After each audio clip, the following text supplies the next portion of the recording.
أعوذ بالله من الشيطان الرجيم. بسم الله الرحمن الرحيم. بسم الله الرحمن الرحيم. Assalamualaikum warahmatullahi wabarakatuh. Alhamdulillahi ala fadlihi wa ihsanih, wa ashkuruhu ala taufiqi wa amtinanih, wa asyhadu an la ilaha illallah wahdahu la syarika lahu ta'zima li sya'nih, wa asyhadu anna Muhammadan abduhu wa rasuluhu da'i ila ridwani wa ala alihi wa ashabihi. Allahumma shalli wa sallim ala nabiyyina wa habibina wa maulana wa sayyidina Muhammadin sallallahu alaihi wasallam wa ala alihi wa ashabihi wa man tabi'ahum bi ihsanin ila yaumiddin. Wa qala Allah ta'ala fi kitabihil karim, ya ayyuhalladzina amanu taqullaha haqqa tuqatih wa la tamutunna illa wa antum muslimun. Wa asdaqal hadithi kitabullah wa khairul huda huda Muhammadin sallallahu alaihi wasallam wa syarrul umuri muhdatsatuha wa kullu muhdatsatin bid'ah wa kullu bid'atin dhalalah wa kullu dhalalatin finnar. Ma'asyiral muslimin rahimani wa rahimakumullah. Alhamdulillah kita melanjutkan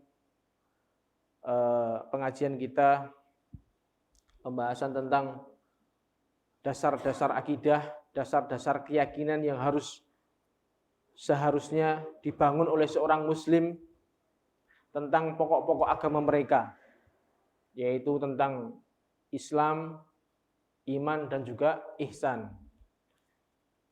Alhamdulillah sampai mungkin malam hari ini pertemuan yang dari awal kita ngaji, berarti sekarang mungkin sekitar pertemuan ke-29 ya, sekitar 8 bulanan kita baru membahas tentang 2 rukun iman. Berarti masih banyak yang harus kita bahas. Jadi kita baru membahas tentang beriman kepada Allah, kemudian beriman kepada hari akhir. Insya Allah ini 2 pertemuan terakhir ini kita selesaikan. Setelah itu baru kita belajar tentang keyakinan-keyakinan, terutama rukun iman yang 6 itu kelanjutannya. Dan keyakinan kita tentang hal-hal yang gaib, tentang hari akhir, tentang malaikat, tentang Rasul, tentang kitab-kitabnya, ini tidak kita bangun di atas khayalan-khayalan, tidak. Semuanya keyakinan kita dibangun di atas dalil-dalil yang sahih Al-Quran maupun berupa firman Allah Subhanahu wa taala maupun perkataan Rasulullah sallallahu alaihi wasallam. Kita membangun di atas hujah-hujah yang kuat. Makanya kita pelajari tidak akan lepas dari qala Allah, qala Rasul.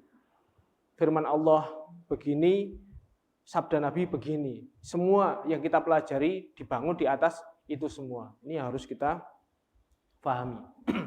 Kita lanjutkan pembahasan kita sebelumnya, bahwasanya pertemuan yang lalu kita sudah membahas tentang al-jannah, surga, dan juga kenikmatan-kenikmatannya yang Masya Allah sudah diterangkan bahwasanya puncak manusia ketika sudah masuk surga, di surga adalah kita menerima kenikmatan secara maksimal. Jadi puncaknya kenikmatan ya di surga itu, apapun itu, penglihatan, pendengaran,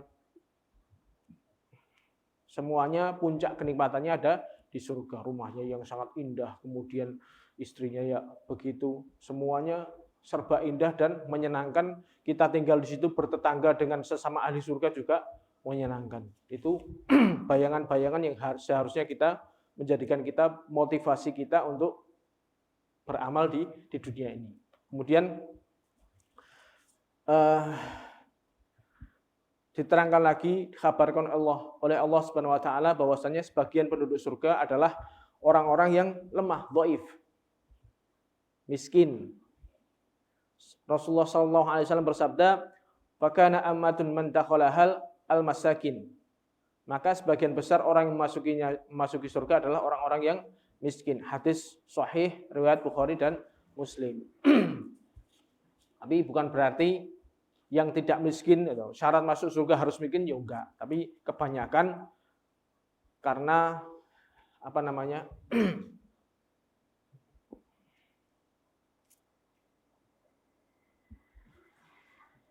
karena amalan mereka, hisapan mereka lebih sedikit.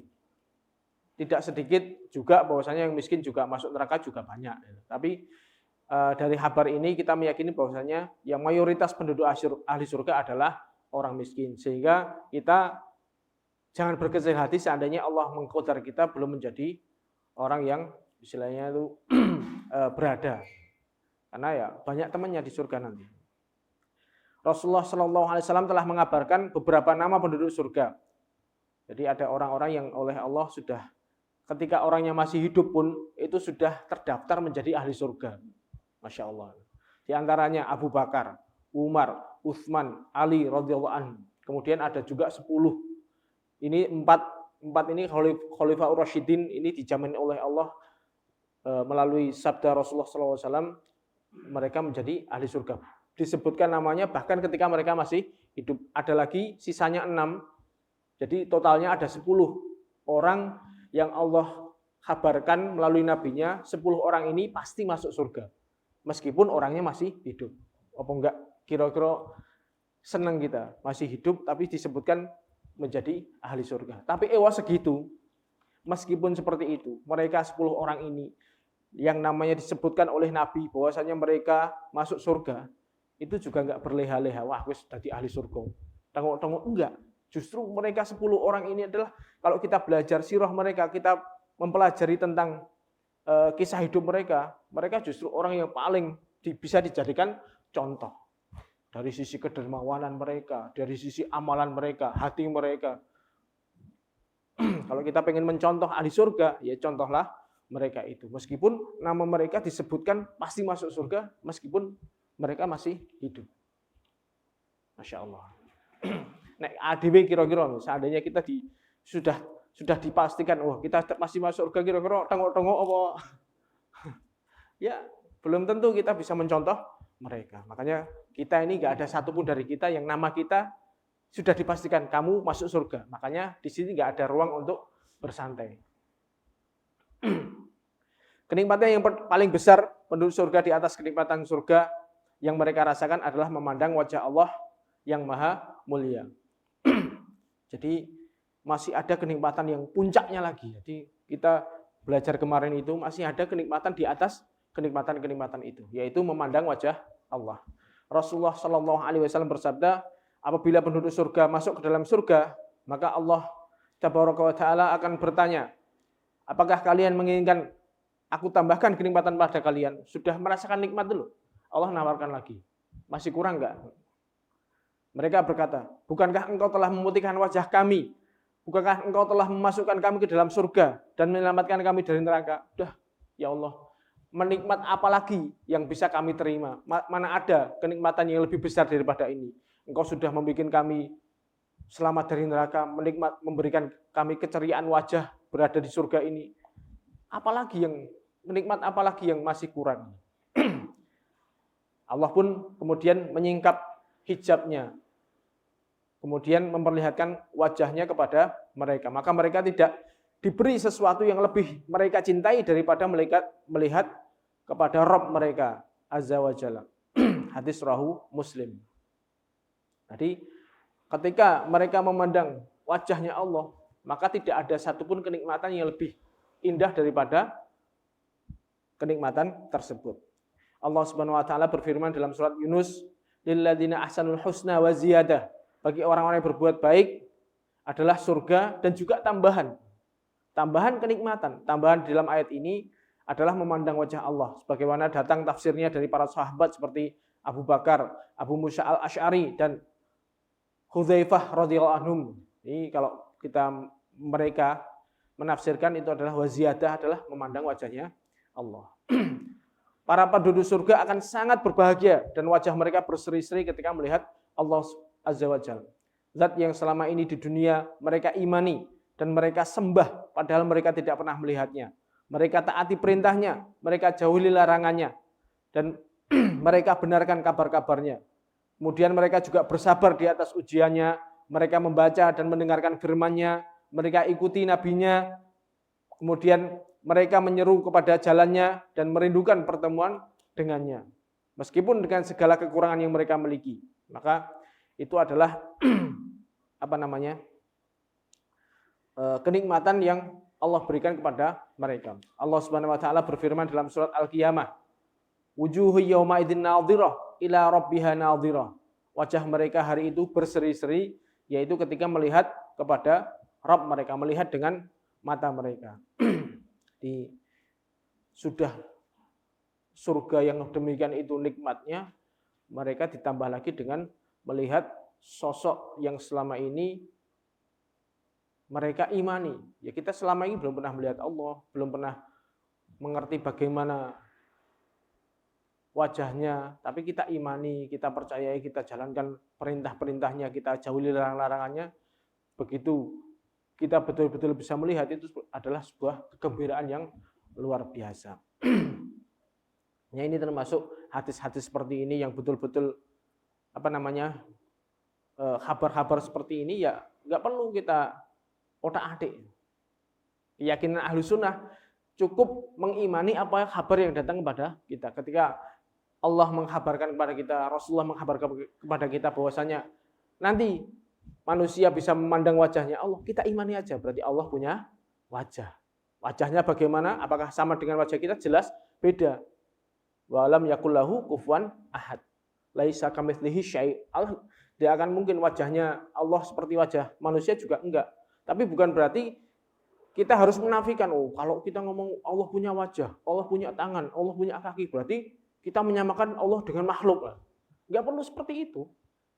Keyakinan kita ahlu sunnah, ya sudah, kita kabar yang datang kepada kita imani. Allah punya wajah, ya sudah, berarti kita iman. Berarti memang betul-betul para penduduk surga besok melihat wajahnya Allah. Wajah yang hakiki, bukan majas. Paham ya?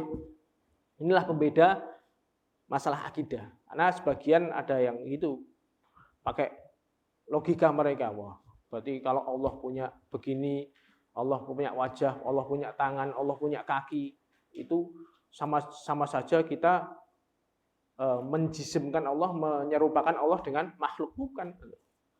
Bukan seperti itu. Karena Allah sendiri yang mengkabarkan kepada kita, kita harus imani hal tersebut. Saudaraku, jalan ke surga adalah jalan yang penuh rintangan. Tidak akan sampai ke sana kecuali orang yang bersabar. Ada perintah yang harus dikerjakan, kemudian ada larangan yang harus dijauhi, dan juga ada ujian yang harus kita sabar menghadapinya. Rasulullah SAW bersabda, "Khuffatil jannatu bil makarih wa khuffatin naru bisyahawat."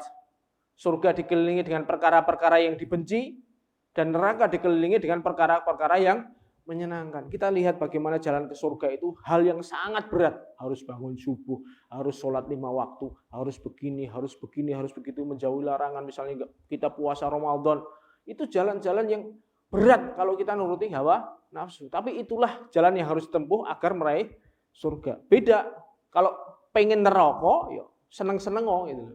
Ya wis rasa sholat, ya rasa ngopo-ngopo, wis tengok-tengok misalnya. Seneng-seneng terus bisa itu mengantarkan kita ke dalam neraka. Makanya perkara-perkara surga itu dikelilingi dengan hal-hal yang nganyel kayak memang.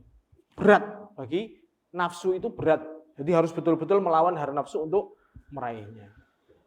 Kesenangan dunia adalah kesenangan yang sedikit, sebentar, dan banyak kekurangannya. Sedangkan kesenangan akhirat adalah kesenangan yang sangat banyak, kekal selama-lamanya, dan tidak ada kekurangan sedikit pun. Jadi sempurna, sangat sempurna.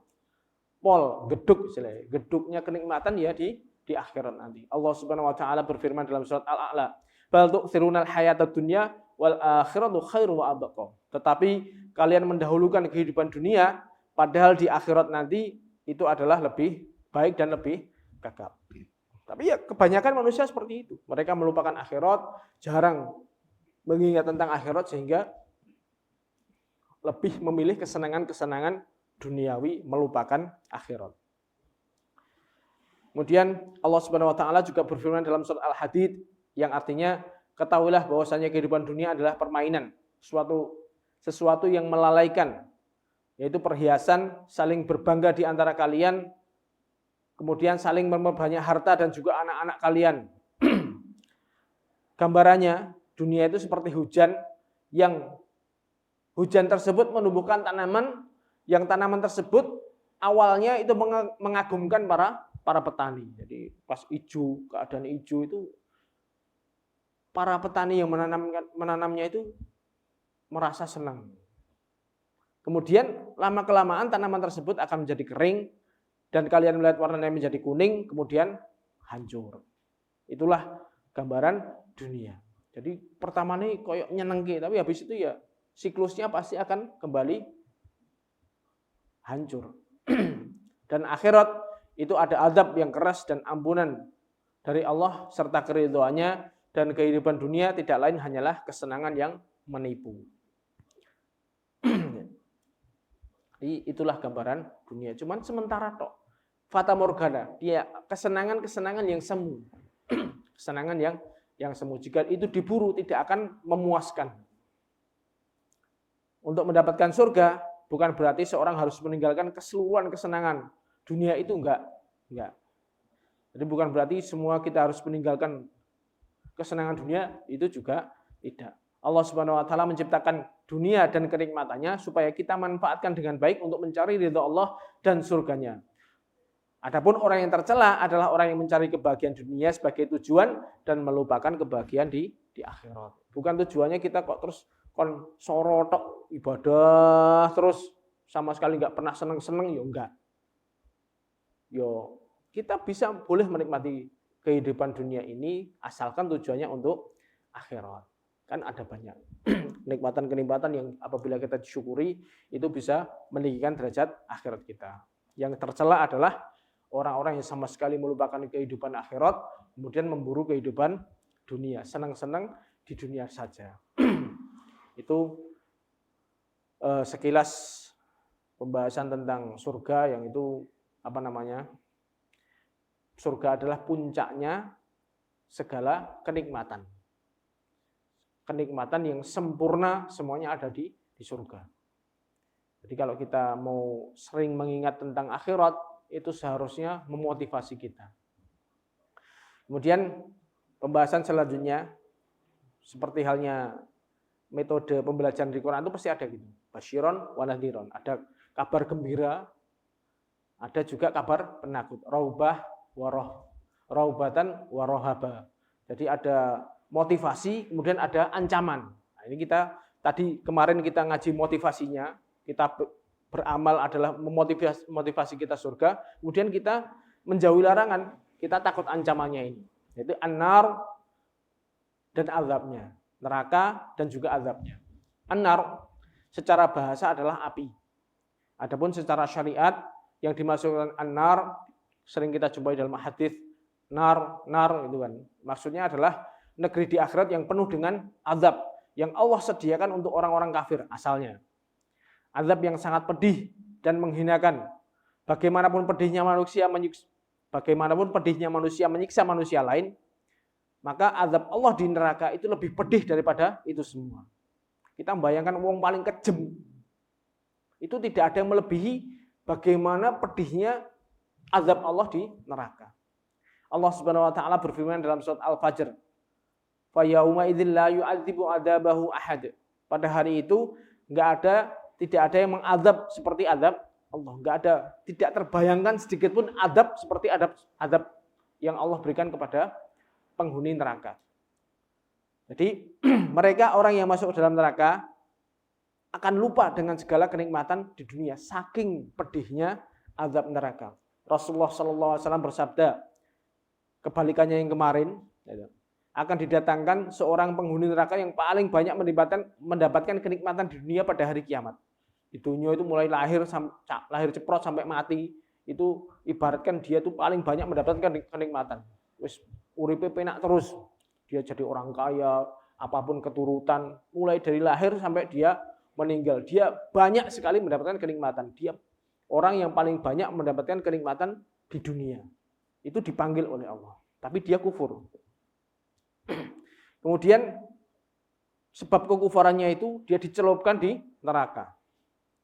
Satu celupan, kemudian ditanya, wahai anak Adam, pernahkah kamu merasakan kebahagiaan, kebaikan? Apakah engkau mendapatkan kenikmatan? Dia menjawab, tidak, demi Allah, wahai Rabbku. Jadi semua kenikmatan yang dia dapatkan di dunia, mungkin 60 tahun, 70 tahun, 80 tahun, nikmat terus, itu hilang dalam sekejap, sama sekali nggak ingat, begitu dicelupkan di dalam neraka, saking pedihnya azab neraka. Karena saking pedihnya itulah. Sehingga mereka rela untuk menebuskan azab yang mereka terima, ditebus dengan orang-orang yang mereka cintai di dunia. Dan bahkan seluruh manusia jika mampu. Allah Subhanahu wa taala berfirman dalam surat Al-Ma'arij, yubassarunahum yawaddul mujrimuna law yaftadi min adzabi yaumaidin bibanih. Orang-orang kafir berangan-angan seandainya bisa menebus adab saat itu dengan anak laki-lakinya. Wah, anak laki-laki kan wong sing paling senengi. Mereka seandainya mampu, ya Allah, jangan adab saya, ini aja anak saya yang diadab gitu. Umpama mereka bisa mampu ngijoli. Saya bebaskan saya dari adab, ini aja anak saya aja. Wa sahibati wa akhi, dan keluarganya, istrinya dan saudara laki-lakinya itu juga buat tebusan seandainya bisa. Wis bojoku wae. Wis iki dulur-dulurku, semuanya seandainya mampu, dia akan menyelamatkan dirinya dan mengorbankan orang-orang yang dicintai di dunia. Wis anakku wae, bojoku wae, aku rasa. Itu seandainya mereka mampu seperti itu. Wa fasilatil tutwi, dan keluarganya yang menaunginya. Wa man fil ardi jami'an, dan semua orang yang ada di permukaan bumi seandainya bisa, mereka akan mengorbankan semua orang selama dia bisa selamat dari azab neraka. Masya Allah. Ini saking pedihnya seperti itu. Di dunia aja, orang itu rela berkorban untuk orang-orang yang ia cintai. Gitu mau betul. Seorang bapak rela kelaparan selama anaknya bisa makan. Semuanya selain rela mengeluarkan biaya yang banyak agar anaknya bisa mendapatkan pendidikan tinggi. Itu sifat fitrahnya manusia kan seperti itu. Namun di neraka justru dia akan mengorbankan orang-orang dia cintai demi keselamatan dirinya sendiri. Kenapa? Saking pedihnya azab neraka. Golek selamate dewi. Kemudian Allah juga mengkabarkan di antara nama-nama neraka adalah Al-Hawiyah. Hawiyah. Hawiyah artinya jurang yang sangat dalam. Surat Al-Qari'ah, fa ummuhu hawiyah. Hawiyah itu jurang yang sangat dalam. Kemudian di antara namanya yang lain adalah Al-Khutamah, yang artinya yaitu yang menghancurkan apa yang ada di dalamnya.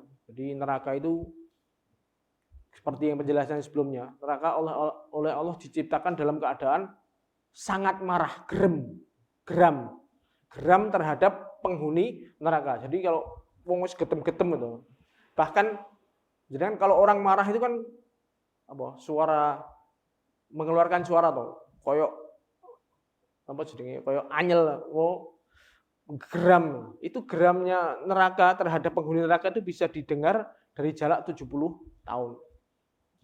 Berarti kan wis koyok wis siap ngono enek. Itulah menghancurkan apapun yang dimasukkan akan dihancurkan oleh neraka. Di antara nama yang lain adalah Jahim, yaitu api yang menyala-nyala. Kemudian di antara namanya yang lain adalah Sakor, yang artinya yang menghanguskan. Itu semuanya nama-nama itu adalah azab dari Allah kepada penghuni neraka. Jadi disiksa, dibakar, dihanguskan, dihancurkan, dimasukkan ke dalam jurang. Kemudian penjaga neraka itu ada 19 malaikat yang keras dan juga kejam. Dan mereka menyiksa sesuai dengan perintah Allah. Seperti halnya yang Allah berfirman dalam surat At-Tahrim. Alaiha malaikatun giladun syidadun la ya'sunallaha ma amarahum wa yaf'aluna ma yu'marun. Mereka adalah malaikat yang bengis, keji, dan mereka akan mengadab orang sesuai dengan Allah perintahkan. Kemudian jumlahnya 19 itu dalam surat Al-Mudathir. Alaiha tis'ata asyar. Nanti yang di belakang nanti ada. Maksudnya 19 itu apa ya jumlahnya 19 tenan atau apa namanya cuman kepalanya, ya nanti di belakang dibahas. Kemudian penduduk neraka itu jumlahnya sangat banyak. Jumlahnya sangat banyak. Setiap 1000 orang itu satu orang masuk surga, yang 999 masuk neraka. Jadi kalau di statistik 1000 banding 1, mulai dari Nabi Adam sampai nanti akhir zaman, itu berarti perbandingannya manusia penghuni surga dengan penghuni neraka itu 1000 banding 1. Satu orang masuk surga, yang 999 masuk neraka. Jadi orang satu ini spesial sebenarnya. Allah Subhanahu wa taala berkata kepada Nabi Adam. Ini hadis qudsi yang diriwayatkan oleh Imam Al-Bukhari. Keluarkan dari setiap 1999 orang. Rasulullah sallallahu alaihi wasallam bersabda bersama hadis ini, "Absyir, bergembiralah kalian.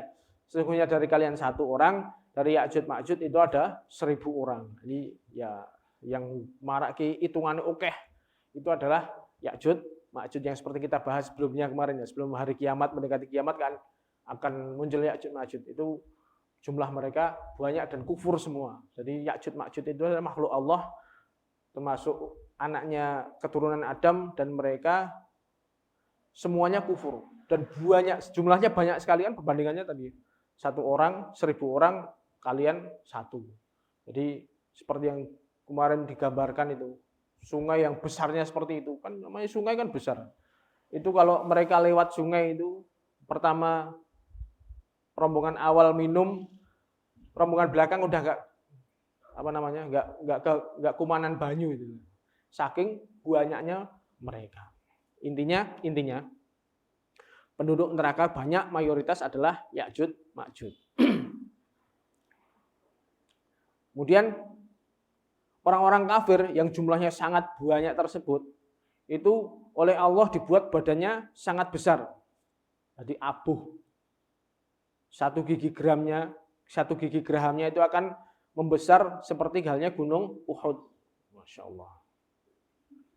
Kemudian jarak di antara pundak salah satu di antara mereka itu sejauh 3 hari perjalanan bagi pengendara cepat. Bahwa naik kuda cepat 3 hari itu jaraknya pundak sini sampai pundak sini.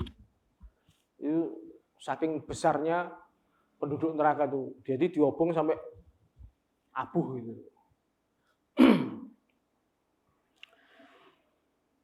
Rasulullah Shallallahu Alaihi Wasallam bersabda, antara 2 ujung pundak orang kafir di dalam neraka itu perjalanan orang yang naik kendaraan dengan cepat selama 3 hari. Hadis riwayat Bukhari dan Muslim.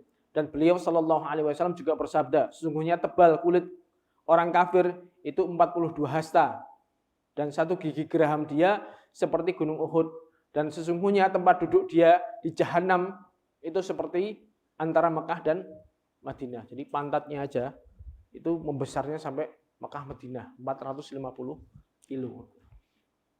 Itu siksaan yang luar biasa. Hadis sahih riwayat Tirmidzi. Jadi kulitnya ini bisa sampai membesar setebal 19 meter. Bersama saraf-sarafnya. Kalau kulit menurut penelitian ya, kulit ini kan termasuk sarafnya paling buahnya. Jadi corok kena luka sedikit kan rasanya kan benar-benar perih tenan itu. Itu bisa bayangkan kayak apa nanti dibakar di neraka.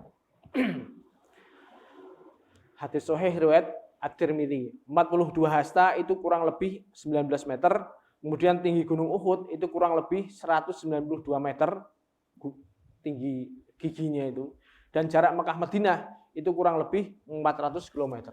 450. Itu siksaan yang luar biasa yang kita bayangkan, kita berandai-andai aja kita betapa sakitnya orang yang dibakar dalam keadaan seperti itu. Saraf-sarafnya itu gede, tebel, sehingga setiap inci yang terbakar itu merupakan rasa sakit yang dia rasakan.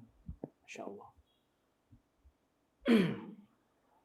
Jadi benar-benar siksaan yang maksimal, penderitaan yang maksimal.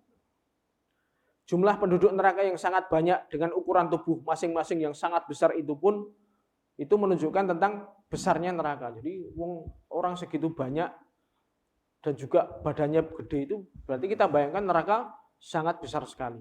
Meskipun demikian masih ada tempat yang tersisa di dalam neraka.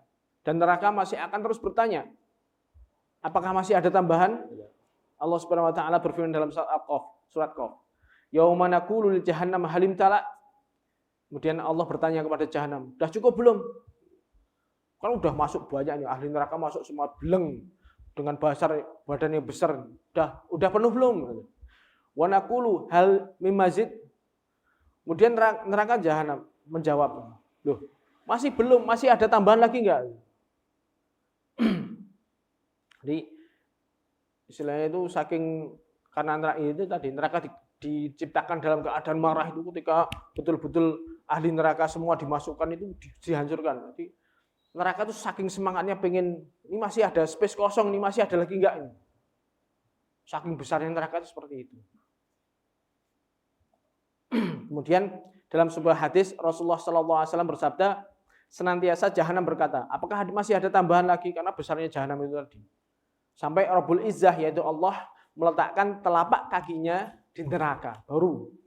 Kemudian barulah mereka berkata, qad, cukup demi keperkasaanmu. Maka neraka pun saling melipat ke sebagian yang lain. Jadi itu tadi gerem itu kan, benar-benar mereka masih ada space kosong, baru ketika Allah menginjakkan kakinya blek, neraka itu baru ngelempit dan dia sudah full, merasa penuh, sudah nggak minta tambahan lagi. Ini juga salah satu hadis yang menunjukkan bahwasanya Allah punya kaki. Ini jangan kita nafikan, kabar yang datang seperti ini banyak. Wajah Allah, tangan Allah, kaki Allah, ini banyak sekali. Kita nggak bisa kita nafikan. Berarti nggak. Keyakinan kita cukup mengimani kabar yang datang kepada kita. Di antara yang menunjukkan besarnya neraka itu pada suatu hari sahabat radhiyallahu anhum sedang bersama Rasulullah sallallahu alaihi wasallam. Tiba-tiba mereka mendengar suara sesuatu yang jatuh, bluk.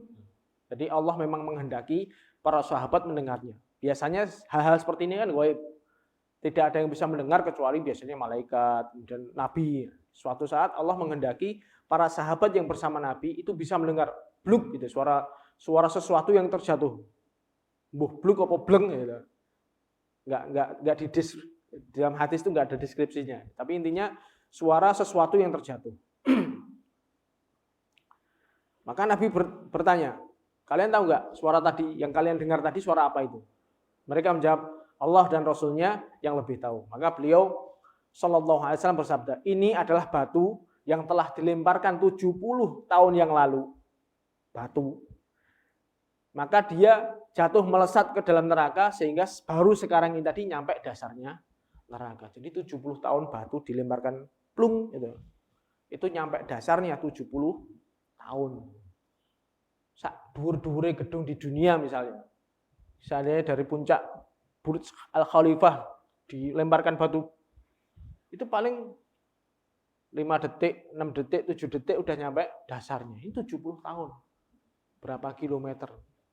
Masya Allah. Itu dasarnya neraka. Belum lagi luasnya, baru tingginya itu. Jurangnya. Dan di antara yang menunjukkan besarnya neraka jahanam adalah ada 4,9 miliar malaikat yang menyeret neraka jahanam pada hari kiamat sebagaimana hadis yang telah berlalu. Waji'a yauma idzin bi jahannam, itu kan kita kemarin sudah ngaji masalah itu kan. Jadi ketika di madah mahsyar Allah hadirkan neraka jahanam untuk menambah ketakutan, kecemasan orang-orang yang menunggu keputusan Allah. Jahanam ditarik oleh malaikat 70 ditarik dengan 70 tali, 70.000 tali. Masing-masing tali ditarik oleh 70.000 malaikat. Jadi ada neraka jahanam itu dihadirkan, ditarik dengan 70.000 tali. Masing-masing tali yang narik 70.000 malaikat. Berarti 4,9 miliar malaikat. Berarti sangat besar sekali neraka jahanam. Kemudian Allah juga mengkabarkan bahwasanya neraka akan dinyalakan pada hari kiamat dan apabila sudah dinyalakan maka tidak akan pernah padam. Allah Subhanahu wa taala berfirman dalam surat At-Takwir, "Wa idzal jahimu su'irat," ketika neraka sudah dinyalakan. Jadi neraka dinyalakan besok. Dan Allah Subhanahu wa taala berfirman dalam surat Al-Isra, "Kullama khabat zidnahum sa'ira." Setiap neraka akan padam, maka kami akan menambah nyala apinya. Jadi enggak pernah padam. Jadi ketika sudah agak reda ditambah lagi, reda tambah lagi. Setiap kali seperti itu. Jadi tidak pernah padam. Kemudian Allah juga mensifati, Allah mengabarkan bahwasanya neraka itu bisa melihat, mendengar dan berbicara. Rasulullah Shallallahu Alaihi Wasallam bersabda, akan ada keluar potongan dari api dari neraka, itu sebuah potongan api yang berbentuk leher pada hari kiamat. Dia memiliki 2 mata dan juga memiliki 2 telinga yang mendengar dan lisan yang berbicara. Jadi seakan-akan koyok digambarkan seperti itu. Kemudian dia berbicara, aku diberi tugas untuk mengadab 3 golongan, yaitu setiap orang yang sombong dan keras kepala, maksudnya menentang kebenaran, sudah tahu benar, sudah tahu didatangkan hujah-hujah yang kuat, tapi dia menentangnya, sombong. Kemudian yang kedua, orang yang berdoa kepada selain Allah bersama Allah. Jadi yang disiksa enggak cuma orang yang berdoa kepada selain Allah toh, tapi dia berdoa kepada Allah, selain itu dia juga berdoa kepada selain Allah. Itu juga akan diazab. Kemudian orang-orang yang menggambar yaitu menggambar makhluk-makhluk yang bernyawa. Ini makanya hati-hati, karena ada siksaan keras terhadap orang-orang yang menggambar. Entah itu 3 dimensi, entah itu 2 dimensi, selama yang digambar adalah makhluk bernyawa, manusia, hewan, ini dilarang, haram. Karena ada ancamannya. Ada ancaman itu berarti perbuatan itu adalah dosa besar. Dihindari sebisa mungkin. Jadi menunjukkan bahwasanya di neraka itu juga ada yang punya bisa melihat, bisa mendengar dan berbicara. Kemudian dikabarkan lagi bahwasanya pintu-pintu neraka itu ada 7. Allah Subhanahu wa taala berfirman dalam surat Al-Hijr, laha sab'atu abwab likulli babin minhum juz'un maqsum. Neraka itu memiliki 7 pintu, setiap pintu ada bagiannya masing-masing. Maksudnya yang akan memasuki neraka itu sesuai dengan amalannya. Jadi ada level-levelnya. Ini neraka level 1, neraka level 2, neraka level 3 sesuai dengan amalnya di dunia. Semakin dia kafir, level kafirnya semakin tinggi, maka dia azabnya juga akan semakin besar.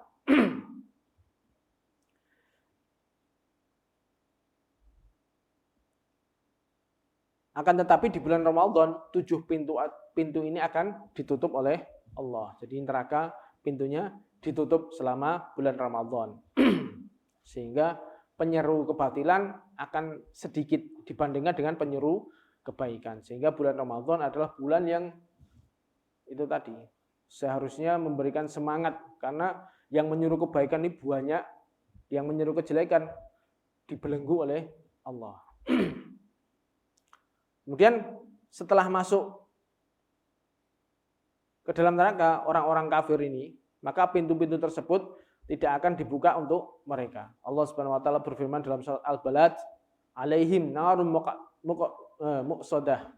Bagi mereka neraka yang tertutup. Jadi sudah enggak ada harapan untuk keluar dari neraka. Kemudian neraka juga memiliki tingkatan sesuai dengan kedahsyatan azabnya. Orang yang munafik itu berada di tingkatan paling bawah.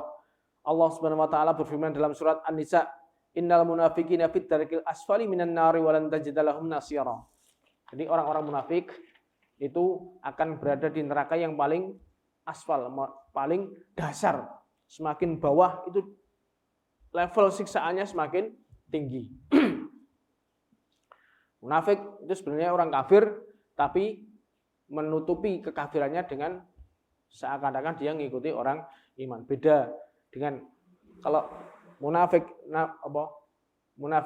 i'tiqadi dengan munafik amali. Kalau munafik i'tiqadi benar-benar keyakinannya itu sebenarnya dia kafir, tapi dia kamuflase untuk menutupi kekafirannya dengan berada di antara kaum muslimin. Orang-orang seperti inilah yang diazab dengan azab yang paling pedih. Adapun yang nifak amali itu ada kan tanda munafik itu ada 3. Ketika dia berbicara bohong, kemudian ketika dia diberi amanat dia khianat, itu kan ada ya 3 itu. Nah ini ketika bukan tidak berarti kita bisa menghukumi kalau orang yang berbohong itu pasti dia munafik, dia diazab di neraka paling bawah, bukan. Perbuatannya ini adalah sifat-sifat munafik. Jadi terdapat sifat kemunafikan pada dirinya, tapi bukan berarti dia orang-orang munafik yang akan diadab di dasar paling bawah ini. Yang diadab adalah orang betul-betul munafik i'tiqadi. Keyakinannya itu munafik. Dia kafir, tapi dia seakan-akan ikut di barisan kaum muslimin. Beda ya. Kalau orang yang iman, dia terjerumus dengan sifat kemunafikan. Dia sering bohong, dia sering nggak amanat, itu tapi keyakinannya benar. Itu nggak termasuk. Kemudian bahan bakar neraka itu adalah orang-orang kafir. Batu dan segala sesuatu yang disembah selain Allah dan dia ridho. Allah Subhanahu wa taala berfirman dalam surat Al-Baqarah, "Fa illam taf'alu wa lan taf'alu fattaqun naral lati waquduhan nas wal hijarah uiddat lil kafirin." Hendaklah kalian takut dengan neraka, bahan bakarnya adalah manusia, batu yang disediakan untuk orang-orang kafir. Ini neraka adalah surganya apa? Rumahnya orang-orang yang kafir. Oke, ini yang harus kita tekankan. Yang kekal di neraka adalah orang-orang kafir. Seperti halnya di dalam di bawahnya nanti ada. Dan Allah Subhanahu wa taala berfirman dalam surat Al-Anbiya, "Innakum wa ma ta'buduna min dunillah hasabu jahannam antum laha waridun." Sungguhnya kalian dan apa yang kalian sembah selain Allah adalah bahan bakar neraka jahanam. Kalian akan memasukinya. Kemudian api neraka adalah api yang sangat panas. Dan telah berlalu bahwasanya api di dunia itu panasnya hanya 1/70 dari api neraka. Jadi benar-benar nggak ada bandingannya. Sak panas-panasnya api di dunia itu cuman 1/70-nya api neraka. Berarti api neraka 70 lipat panasnya dibandingkan api di dunia. Padahal di dunia aja baja itu bisa lebur. Kalau kita lihat magma yang di dalam Gunung Merapi itu kan panas sekali itu. Itu pun masih sangat jauh dibandingkan panasnya api neraka. Kita bisa bayangkan kayak apa. Tidak ada kesejukan sama sekali di dalam neraka. Bahkan benda-benda yang diharapkan memiliki sejukan itu ternyata merupakan azab tersendiri bagi penghuninya. Seperti halnya angin. Angin di dunia, Pak sumuk kena angin itu biasanya silir. Enggak. Ahli neraka itu sudah dibakar, dikasihkan angin yang menyiksa, angin panas. Kemudian air yang mendidih. Mau ngelak, ngombe kan enak. Ini adalah dikasih sediakan air minum, airnya air panas. Air yang mendidih. Kemudian biasanya orang ngiyup itu kan enak toh. Ternyata teduhannya itu dari asap yang hitam.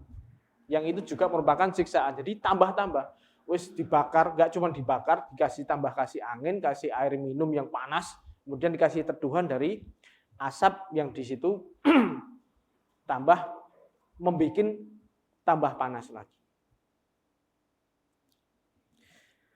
Allah Subhanahu wa taala berfirman dalam surat Al-Waqiah, "Wa ashabul shimali ma ashabus shimal fi samumi wa hamim wa dhillim min yahmum la baridin wala karim."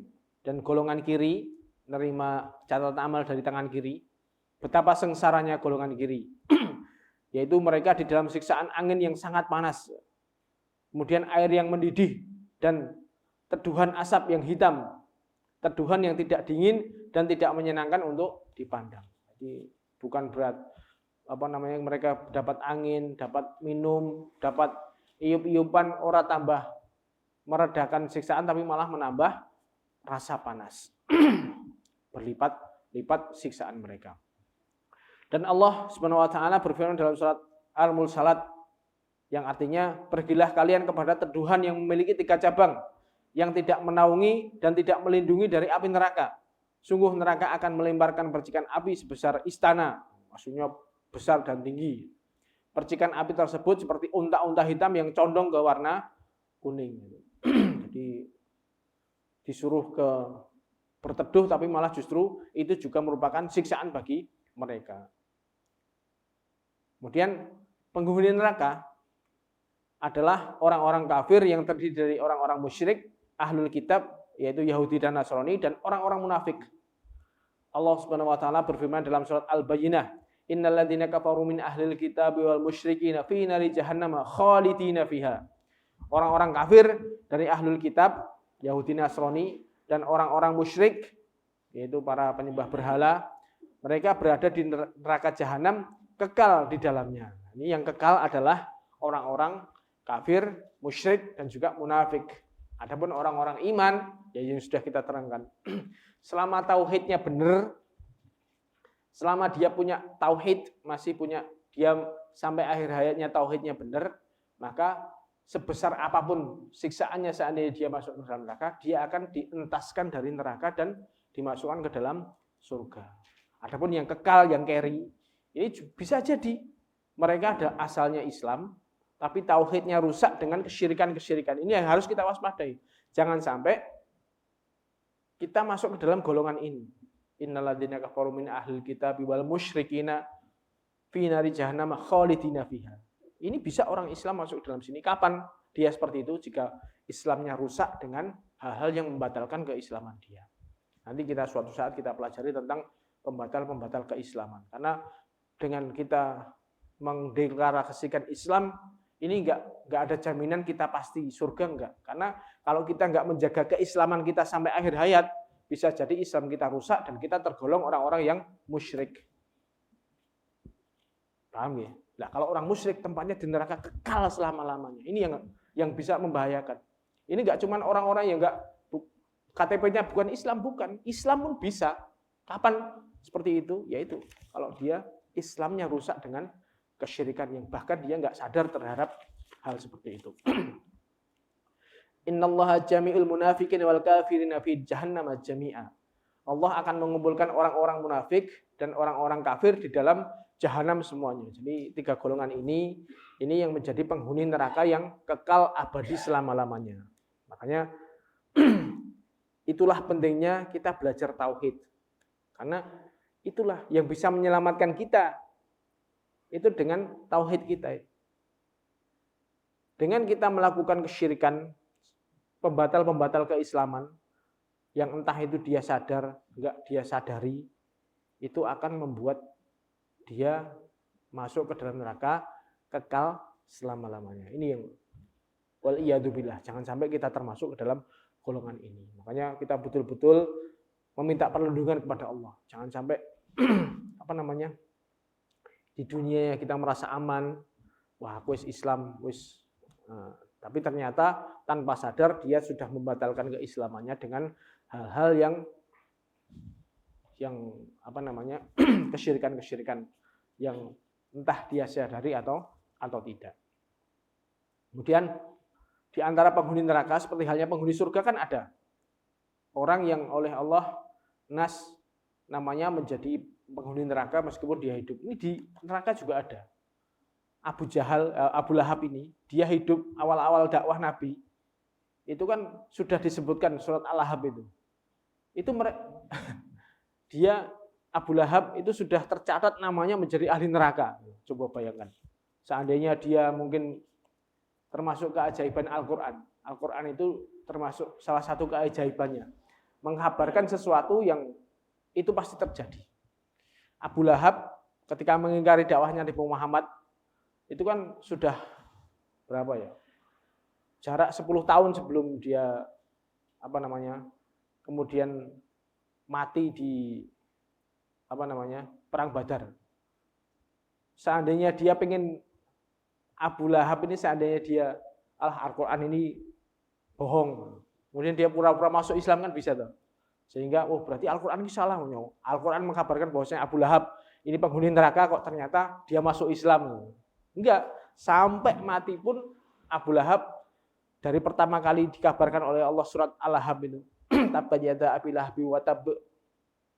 Itu kan mengabarkan Abu Lahab dan istrinya masuk neraka semua itu kan. Itu sampai dia mati ya tetap kafir. Itu menunjukkan keajaiban Al-Qur'an di situ itu. Kemudian ada lagi nama-nama yang lain Allah sebutkan dalam Al-Qur'an yang itu sudah namanya tercantum sebagai ahli neraka, yaitu Fir'aun, dan juga istrinya Nabi Nuh dan juga istrinya Nabi Lot. Berarti contoh-contoh yang Allah kabarkan kepada kita yang harus kita imani.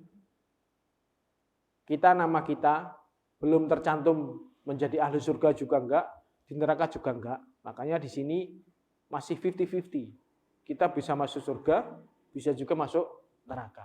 Bagaimana? Ya, kita harus betul-betul mengambil jalan untuk apapun yang mendekatkan kepada surga dan menjauhkan segala sesuatu yang mendekatkan kita kepada neraka. Ini usaha kita maksimal seperti itu.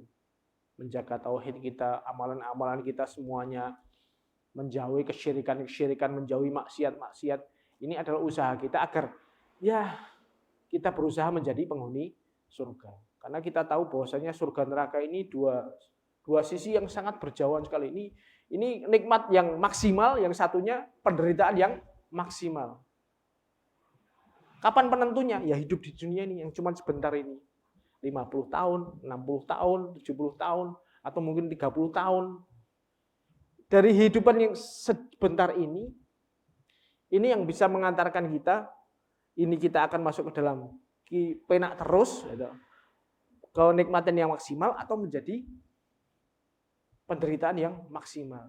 Penentunya kapan? Di dunia ini. Makanya selama kita hidup, kita belajar seperti ini, kita berusaha untuk mendekati apapun yang mendekatkan kita ke dalam surga dan juga menjauhi jalan-jalan yang bisa menyeret kita ke dalam neraka. Insya Allah itu yang bisa kita sampaikan pada halaqah kali ini. Nanti pertemuan pembahasan terakhir tentang beriman kepada hari akhir besok insya Allah melanjutkan yang neraka, kemudian ada di situ percakapan antara ahli surga dengan ahli neraka. Yang terakhir adalah di situ kita breakdown poin-poinnya, manfaat kita belajar tentang hari akhir ini apa. Insya Allah demikian. Itu yang bisa kita sampaikan pada halaqah kali ini. Wabillahi taufik wal hidayah. Subhanakallahu wa bihamdika asyhadu an la ilaha illa anta astaghfiruka wa atubu ilaik. Assalamualaikum warahmatullahi wabarakatuh.